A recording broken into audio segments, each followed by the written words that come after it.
नमस्कार. पोळा पोळा हा विशेषतः शेतकऱ्यांचा सण आहे. हा सर्वत्र थाटामाटात साजरा केला जातो. पोळा किंवा बैलपोळा हा श्रावण अमावस्या किंवा भाद्रपद अमावस्या या तिथीला प्रदेशानुसार साजरा केला जातो आणि हा बैलांचा सण आहे आणि बैलांप्रती कृतज्ञता व्यक्त करणारा हा एक मराठी सण आहे आणि हा विशेषतः विदर्भात भव्य पातळीवर साजरा केला जातो. विदर्भातील सीमेवर असलेल्या मध्य प्रदेश व तेलंगण सीमा भागात सुद्धा हा सण साजरा केला जातो. ज्याच्याकडे शेती नाही ते मातीच्या बैलांची पूजा करतात. म्हणजे ज्याच्याकडे शेती नाही, बैलही नाहीत, ते मातीचे बैल तयार करून त्यांची पूजा करतात. नागपंचमी, नारळी पौर्णिमा, रक्षाबंधन, गोकुळाष्टमी या सणाबरोबरच सरत्या श्रावणात पिठोरी अमावस्येला संपूर्ण महाराष्ट्रात हा सण साजरा केला जातो आणि असा हा सर्जा राजांचा सण म्हणजेच पोळा होय. हा दिवस बैलांच्या विश्रांतीचा दिवस असतो आणि पोळ्यांच्या आदल्या दिवशी बैलांना आमंत्रण म्हणजेच अवतरण दिले जाते. पोळ्याला त्यांना नदीवर ओढ्यावर नेऊन त्यांना आंघोळ घालतात, नंतर चरायला देऊन घरी आणतात. या दिवशी बैलांच्या खांद्याला हळद व तुपाने शेकतात. याला खाद शेकणे असं म्हणतात किंवा खांड शेकणे असं सुद्धा म्हणतात. त्यांच्या पाठीवर नक्षीकाम केलेली झूल, सर्वांगावर गेरूचे ठिपके, तसेच शिंगांना बेगड, डोक्याला बाशिंग आणि गळ्यात कवड्या व घुंगरांच्या माळा, नवी वेसन, नवा कासरा, तसेच पायामध्ये चांदीची व करदोड्याचे तोडे घालतात. त्याला खायला गोड पुरणपोळी व सुग्रास अन्नाचा नैवेद्य देतात.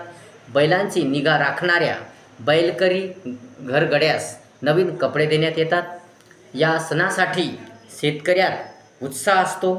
आपला बैल उठून दिसावा यासाठी शेतकरी आपल्या ऐपतीप्रमाणे त्याचा साज शृंगार करतात, बैल सजवतात व पोळ्यांच्या मिरवणुकीत भाग घेतात. गावाच्या सीमेजवळच्या शेतावर आंब्यांच्या पानाचे एक मोठे तोरण करून बांधतात. या सणादिवशी महाराष्ट्रातल्या खेड्यामधल्या प्रत्येक घराला आंब्याच्या पानाचे तोरण बांधले जाते आणि त्याजवळ गावातल्या सर्व बैलजोड्या व वाजंत्री, सनई, ढोल, ताशे वाजवत एकत्र आणल्या जातात आणि यावेळेस झडत्या म्हणजेच पोळ्यांची गीते म्हणायची पद्धत आहे. त्यानंतर मानवाईक म्हणजे ज्याला गावात मान आहे तो गावचा पाटील किंवा श्रीमंत जमीनदार तोरण तोडतो व पोळा तुटतो आणि नंतर बैल मारुतीच्या देवळात नेतात व घरी नेऊन त्यांना ओवाळतात. बैल नेणाऱ्यास बोजारा म्हणजेच पैसे देण्यात येतात. शेतकरी लोकांत हा सण विशेष मानला जातो आणि तो उत्साहाने हा सण साजरा केला जातो. कर्नाटकी बेंदूर. महाराष्ट्र कर्नाटक सीमेवरील काही भागात उदाहरणार्थ कोल्हापूर जिल्ह्यात कर्नाटकी बेंदूर साजरा केला जातो आणि हा सण वटपौर्णिमेच्या दुसऱ्या दिवशी असतो. या दिवशी बैलांना शेतीच्या कामातून विश्रांती दिली जाते आणि पोळ्याप्रमाणेच बैलांना सजवून मिरवणुका काढल्या जातात आणि संध्याकाळी कर तोडण्याचा कार्यक्रम असतो. अशा प्रकारे हा पोळा दिवस म्हणजे पोळा सर्वत्र साजरा केला जातो, थाटामाटात साजरा केला जातो. हा बैलाचा सण आहे. वर्षातून एकदा हा सण येतो आणि बैलांना विश्रांती मिळत असते. बैल दिवसभरात काम करतो, दिवसभरात कष्ट करतो, तो अपार कष्ट करतो. बैलांना बोलता येत नाही. बैल हा मुका प्राणी आहे, तरी तो इमानदारीने प्रामाणिकपणाने आपली कर्तव्य, आपली जबाबदारी तो निभावतो. तो कचरत नाही, तो मागे हटत नाही, तर तो आपल्या मालकाच्या आज्ञेप्रमाणे, आपल्या मालकाच्या हुकमाप्रमाणे तो राबतो, काम करतो. सतत तो कष्टत असतो, झटत असतो. वर्षभर तो काम करतो आणि वर्षातून एकदा हा पोळा त्याचा हा सण येतो आणि त्या दिवशी त्या राजाला नटवतात, सजवतात आणि मिरवणूकसुद्धा त्याची काढली जाते आणि त्याला वेगळ्या वेगळ्या प्रकारचं खायला दिलं जातं. बैल हा एक शेतकऱ्याचा मित्र आहे. तसेच बैलामुळे शेती केली जाते आणि शेतीची शान म्हणजे बैलच आहे. कारण बैलामुळे शेती भुसभुशीत होते आणि बैलच चांगल्या रीतीने शेती करतात. परंतु आता सध्याच्या काळामध्ये तेवढी बैल राहिली नाहीत, कारण यंत्रा निघाली आहेत आणि यंत्राच्याद्वारे शेती केली जाते आणि त्यामुळे जास्त करून बैल राहिलेली नाही. परंतु बैलाच्या सहाय्याने जेवढी शेती चांगली होते, जेवढी भुसभुशीत शेती होते, तेवढी यंत्रानं होत नाही. यंत्रामुळे, या निघालेल्या यंत्रांमुळे शेतीचा कष कमी झालेला आहे, भुसभुशीतपणा कमी झालेला आहे. शेती लवकर नांगरण्यात येते, पटकन काम होते. परंतु ते शेतीचा कस, शेतीचा सुपीकपणा तो नष्ट होत आहे. त्यामुळे त्या शेतीतून पिकवणारं जे पीक आहे, म्हणजे निघणारं जे पीक आहे, ते कसदार नाही, चविष्ट नाही. त्यामुळेच व्हिटॅमिन्स मिळत नाही. आणि म्हणून बैलाची जी शेती असते, ती शेती फार चांगली असते, व्यवस्थित असते, पद्धतशीर असते. आणि त्या बैलाच्या शेतीने, म्हणजे बैलाच्या सहाय्याने शेती नांगरल्याने त्या शेतीमध्ये कसकशीतपणा असतो, भुसभुशीतपणा असतो, कस असतो, दर्जा चांगला असतो. आणि त्यामुळे त्या कस चांगल्या असल्यामुळे, सुपीकता चांगल्या प्रमाणात असल्यामुळे शेतीतून निघणारं पीक हे कसदार असतं, चविष्ट असतं, चांगलं असतं, दर्जेदार असतं. परंतु आता बैल फार कमी प्रमाणात आहेत आणि बैल हे वरचेवर कमी होत जात आहे. कारण यंत्र अनेक प्रकारचे नांगरण्याचे, कोळपण्याचे, आता अनेक प्रकारचे यंत्र निघाल्यामुळे या बैलांची संख्या कमी झालेली आहे. आणि या बैलाची संख्या कमी झाल्यामुळे शेतीचा दर्जा घसरला आहे, शेतीची सुपीकता घसरली आहे.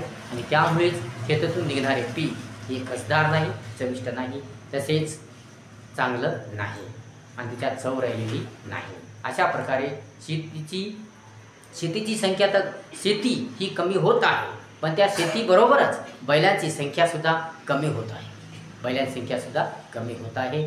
आणि जास्तीत जास्त लोक शेतीत जास्त मेहनत न करता तो यंत्राच्या सहाय्याने शेत नांगरतो आणि त्याचं काम लवकर होतं आणि त्याला हे सोपं जात आहे.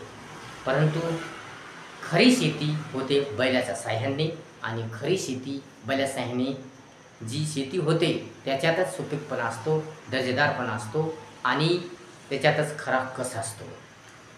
तसेच शेतामध्ये बैलाच्या सहाय्याने जर शेती नांगरली, तसेच शेणखत वगैरे टाकला तर शेतीची सुपीकता टिकून राहते, कसदारपणा टिकून राहतो. त्याच्यातून चांगल्या प्रमाणात पीक निघतं आणि ते पीक चांगलं असतं, कसदार असतं, दर्जेदार असतं. परंतु आता तसं राहिलेलं नाही, कारण शेतीबरोबरच बैलांची संख्यासुद्धा कमी झालेली आहे हे यंत्र निघाल्यामुळं. असा हा बैल इमानदारीने, प्रामाणिकपणाने, मागे न हटता, न कचरता तो इमानीने कष्टात असतो, वर्षभर कष्टात असतो. आपल्या मालकाला चांगलं पीक व्हावं, आपल्या मालकांचा फायदा व्हावा, आपल्या मालकाला भरमसाठ माल मिळावा, त्याची प्रगती व्हावी, त्याचा विकास व्हावा, त्याचा दर्जा उंचावा, यासाठी बैल राबत असतो. इमानीने, प्रामाणिकपणाने तो कष्टात असतो. म्हणून अशा मुका हा प्राणी प्रामाणिक आहे, इमानदार आहे आणि तो इमानीने आपलं काम करतो, वर्षभर तो झटतो. अशा बैलाला वर्षातून एकच दिवस आरामीचा, विश्रांतीचा मिळत असतो, तो म्हणजे पोळा. आता या पोळ्याच्या दिवशी काही लोक बैलांना दारू पाजवतात, परंतु हे चुकीचं आहे. कारण बैलांचं हे काही अन्न नाही. जसं मनुष्य दारू पितो तसं बैलांनासुद्धा दारू पाजवली जाते, परंतु हे चुकीचं आहे. बैलांना दारू पाजू नये. बैलांना खास तर हिरवागार चारा हेच त्याचं अन्न आहे. त्या दिवशी त्याला पोटभर हिरवागार चारा खायला द्यावा आणि जेणेकरून त्याला आराम भेटला पाहिजे आणि जेणेकरून त्याच्या मनाचं समाधान झालं पाहिजे, जेणेकरून त्याला आनंद झाला पाहिजे. म्हणून बैलाचा जे चारा आहे, हिरवागार चारा, ते त्याला खायला द्यायला पाहिजे, पोटभर खायला द्यायला पाहिजे. त्याच्या मनाची शांती झाली पाहिजे आणि त्याला 2-3 तास तरी आराम करू द्यायला पाहिजे. कारण पोळा म्हणजे त्याच्या विश्रांतीचा दिवस असतो आणि त्याच्या सुखाचा दिवस असतो. त्याच्या सर्व चांगल्या गोष्टीसाठीचा तो दिवस असतो. म्हणून माणसाला जशा भावना असतात, माणसाला बोलता येतं, तो बोलून आपल्या भावना व्यक्त करतो. आणि काय दुःख आहे, माणसाला काय दुःख आहे, त्याला भूक लागली आहे, काय दुःख सुख सगळं तो बोलून व्यक्त त्याला करता येतं. परंतु बैल हा मुका प्राणी आहे. आता बैलाला काय दुःख आहे, बैलाच्या भावना काय आहे, बैलाचं मन काय म्हणतं, बैलाला काय वाटतं, बैलाला काय पाहिजे आहे, हे त्याला व्यक्त करता येत नाही, हे त्याला सांगता येत नाही. म्हणून हे माणसानंच ओळखलं पाहिजे की बैलाला काय पाहिजे, बैलाला काय हवे आहे. अशा ह्या राजाला, शेतात राबणाऱ्या, वर्षभर कष्ट करणाऱ्या या सर्जाला, या राजाला, त्याला काय हवे आहे हे त्या शेतकऱ्याने, त्या माणसाने ओळखायला पाहिजे आणि त्याप्रमाणे त्या बैलाला द्यायला पाहिजे. त्या बैलाला विश्रांती करू द्यावी, 2-3 तास तरी विश्रांती करू द्यावी आणि त्याच्या मनाप्रमाणे त्याला वागू द्यावे. बैलाला दारू या वगैरे दुसरं काही पाजू नये, कारण त्याचं ते अन्न नाही आणि बैलाचं अन्न आहे चारा. तर त्याला त्याच्या आवडीचा, बैलाच्या आवडीचा चारा द्यावा आणि त्याच्या मनाप्रमाणे वागावे. त्याला त्या दिवशी स्वतंत्र द्यावे. त्या दिवशी त्याच्यावर अन्याय करू नये, अत्याचार करू नये आणि त्याला त्या दिवशी तरी त्याला आराम द्यावा, शांतता द्यावी. त्याच्या मनाप्रमाणे त्या दिवशी तरी वागवावे. कारण तो वर्षातून त्याचा एक दिवस येत असतो, कारण त्याचा वर्षातून एक दिवस असतो. म्हणून माणसाने बैलाचं मन ओळखावे, बैलाच्या भावना ओळखाव्यात आणि त्याला त्याच्या पद्धतीने त्याला स्वतंत्र ठेवावे. काही वेळ तरी त्याला स्वतंत्र ठेवावे. आणि बैलाला दारू पाजून त्याला आपल्या स्वार्थासाठी, आपल्या फायद्यासाठी त्याला परेशान करू नये, त्याला त्रास देऊ नये.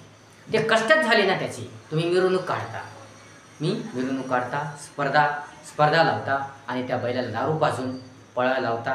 ते बिचाराला त्याला आराम कुठं भेटला, विश्रांती भेटली का? नाही. तो वर्षभर राबला ना, वर्षभर त्याने कष्ट केले, वर्षभर त्याने मेहनत केली, तरीही तुम्ही त्याला त्याचा जो दिवस असतो, जो सुखाचा दिवस असतो, वर्षातून एक दिवस येतो, त्या दिवशीसुद्धा त्याला काम लावतो. तर त्याला तुम्ही दारू पाजून त्याची मिरवणूक म्हणजे त्याला पोळायला लावता, स्पर्धा लावता आणि त्यात तो बैल बिचारा किती परेशान होतो, किती त्याला वेदना होतात, किती त्रास होतो, भरपूर त्रास होतो. त्याला दारू पाजवता, दारूमुळे त्या बैलाची काय हालत होते, किती बेकार होते, किती बिकट होते. म्हणून बैलांना दारू पाजू नये, तर त्याच्या आवडीचा चारा द्यावा आणि त्याला जास्तीत जास्त आराम करू द्यावा. त्याच्या मनाप्रमाणे त्याला वागू द्यावे. त्या दिवशी त्याला पूर्ण दिवसभर स्वतंत्र द्यावे. हां, तुम्ही त्या बैलाला सजवा, त्याचा थाटमाट करा, त्याची मिरवणूक काढा, त्याची पूजा करा. तर तुम्हाला जसं पाहिजे तसं त्याचा साथ शृंगार करा, त्याची पूजा करा, त्याची मिरवणूक काढा, त्याच्यासोबत फोटो काढा, त्याला देवाच्या मंदिरात न्या, मारुतीच्या मंदिरात न्या, त्याला हवं तसं करा. पण त्या दिवशी बैलाला कोणताही त्रास होऊ नये, त्या दिवशी त्या बैलाला कोणतेही कष्ट होऊ नये, कोणतीही तकलीफ होऊ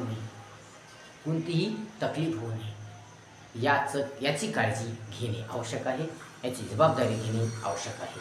म्हणून त्या दिवशी तरी त्याला आराम मिळाला पाहिजे, त्या दिवशी तरी त्याला विश्रांती मिळाली पाहिजे. म्हणून त्या वर्षातून जो बैलासाठी एक दिवस येतो, त्याला त्या दिवशी त्याच्या मनाप्रमाणे वागू द्या, त्याला स्वतंत्र द्या, त्याच्या भावना ओळखा, जाणा, की तो काय म्हणतो, त्याला काय पाहिजे, त्याला काय हवं आहे, त्याच्या मनात काय चाललं आहे, आणि याची जाणून घ्या, याची दखल घ्या आणि त्याच्या आवडीचा चारा द्या, त्याला मनाप्रमाणे वागू द्या, स्वतंत्र द्या, त्याला आराम करू द्या, त्याला विश्रांती करू द्या, त्या दिवशी तरी त्याला आराम करू द्या. कारण बैल हा तुमच्यासाठी वर्षभर कष्टात असतो, वर्षभर राबत असतो, तुम्ही म्हणाल तसं वागत असतो, वर्षभर तुमचा तो गुलाम बनून राहतो, वर्षभर तुमचा तो गुलाम बनून राहतो. तुमच्या आज्ञेच्या बाहेर तो जात नाही. तो प्रामाणिकपणे इमानदारीने कष्टात राहतो, राबत राहतो.